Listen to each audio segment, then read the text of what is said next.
The shouts coming from behind the door of the emperor's bedroom were too loud to be drowned out by the storm. With shaky hands holding the torch that created swirling shadows on the walls, Senator Marcus Claudius stood motionless in the marble hallway. He breathed in short breaths, and the flames wavered. He was being made to light up the devastation caused by his own 14-year-old daughter. He was flanked by 2 Praetorian soldiers, their hands on sword hilts, their faces chiseled out of stone. "Hold it steady, Senator," one said impassively. "The Emperor requires proper lighting for his activities." The girl who had played with wooden dolls only a few years prior, Marcus's daughter, was now entry number 247 in an imperial ledger beyond that door. The systematic horror began 4 years earlier when Caligula seized power. March 37 CE, Tiberius died, and his 24-year-old nephew stepped into absolute authority.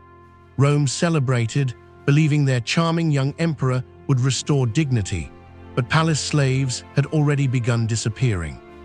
The transformation started subtly. Serving girls vanished, their bodies surfacing in the Tiber with marks that made soldiers blanch. 6 months into his reign, Caligula fell mysteriously ill.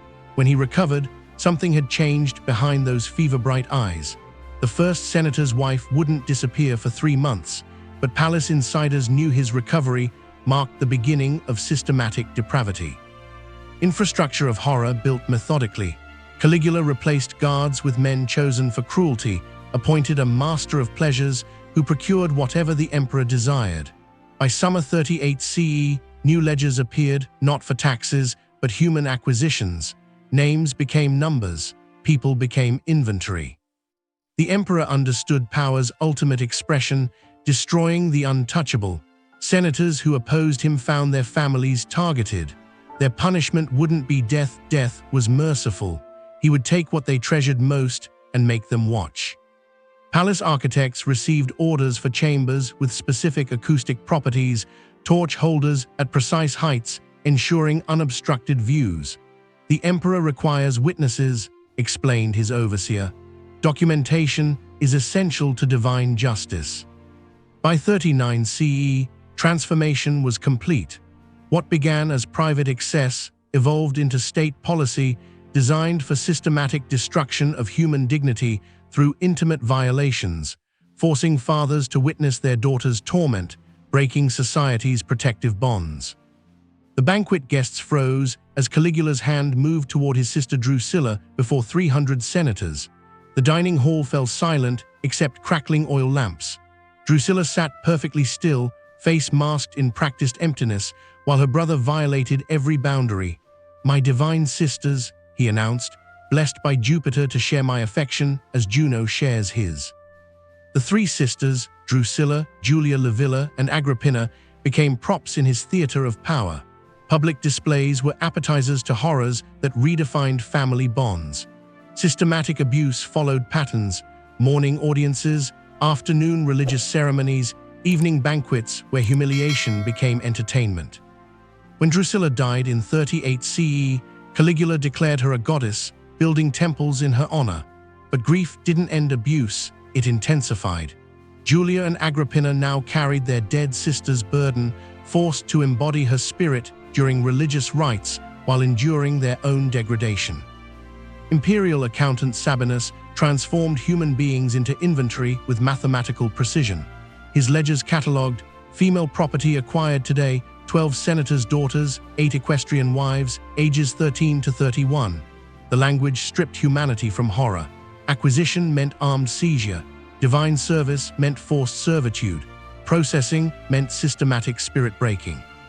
By 39 CE, ledgers documented 600 women and boys, exact numbers, suggesting quotas rather than random cruelty. Caligula had industrialized trafficking with efficiency Rome reserved for aqueduct construction. The selection followed patterns. Political opponents saw families targeted first. Vote against policy, daughter's name appeared within days. Question taxes, wife joined inventory. The procurement department maintained networks. Informants identified targets. Scouts confirmed details. Strike teams executed acquisitions.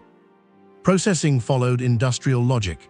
New acquisitions underwent week-long psychological conditioning, isolation, deprivation, repeated indoctrination.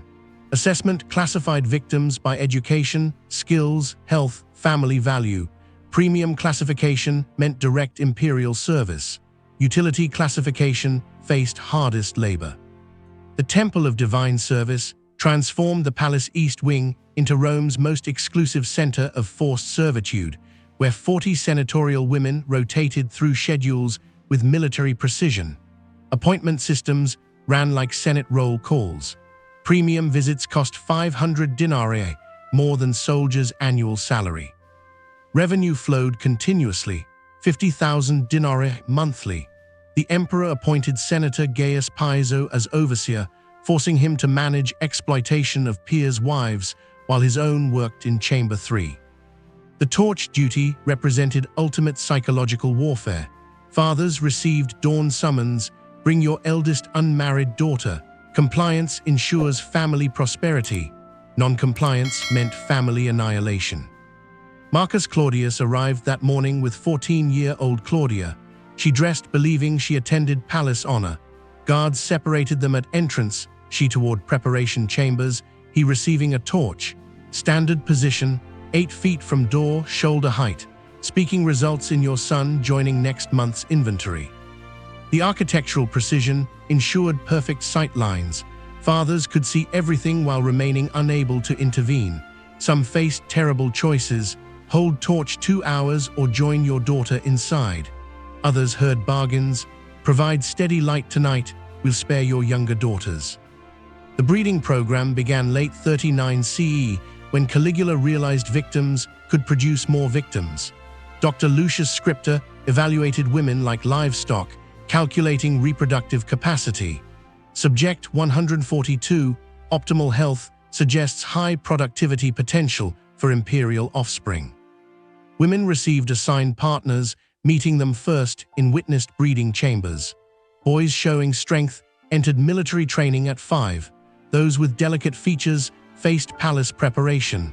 Girls deemed attractive joined preparatory programs. Young boys, aged 10-15, underwent transformation in chambers lined with mirrors. Cosmetic specialists created living dolls from children. Marcus Quintus, studying rhetoric that morning, found himself renamed Flora by nightfall, flowers woven in his hair, silk emphasizing his slight frame. The process stripped masculine identity through systematic humiliation. Boys learned feminine grace or faced punishment. They practiced higher register speech until voices cracked. Dancing lessons emphasized movements pleasing viewers while destroying innocence. The final night arrived when Marcus Claudius criticized one tax policy too many. Thunder shook the palace as guards separated him from his daughter. His speech against the prostitution tax had marked him for destruction. Claudia, sheltered and innocent, dressed carefully in finest toga. She'd attended palace functions before poetry readings, ceremonies. That innocence would end tonight through calculated revenge for senatorial defiance. Thunder crashed as they entered. Claudius felt his daughter's trembling hand. "Please," he begged the commander, "she's only 14, take me instead." The emperor's orders are specific: the daughter for your education. The preparation chambers processed Claudia with established efficiency. Sedatives ensured compliance without eliminating awareness. The emperor preferred conscious victims.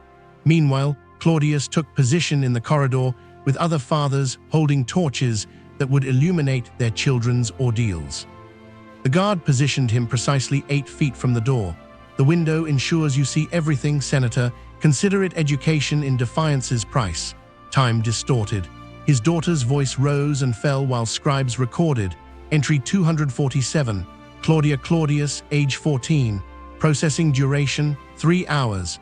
Revenue potential, high. When it ended, guards carried Claudia out alive, but transformed. Her eyes no longer found his. The metamorphosis was complete. Senator's daughter to inventory item, protected child to processed goods. The Praetorian Guard ended Caligula's reign January 24, 41 CE, not from moral outrage, but because his madness threatened their positions. They found him hiding behind curtains, begging mercy he'd never shown others.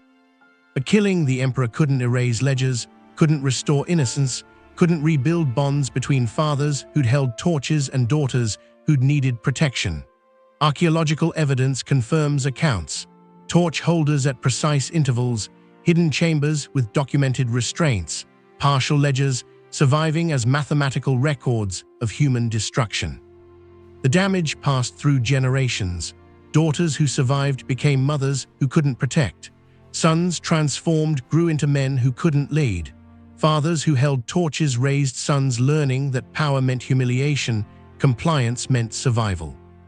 The empty torch holders remain in palace ruins, bronze fixtures that once held flames, held fathers, held light illuminating darkness. They stand as monuments to every parent discovering love isn't always enough, that power breaks what love would protect. Caligula's innovation wasn't depravity itself. Tyrants always took what they wanted. His genius lay in industrializing violation, transforming assault from impulse to institution, creating sustainable systems for human destruction, outliving their creator. Entry number 247, a number that was once a daughter, a statistic once a child, a ledger line once a human being who called for her father while he held the torch steady, always steady, because that's what survival demanded in an empire where even love became a weapon against those who dared feel it.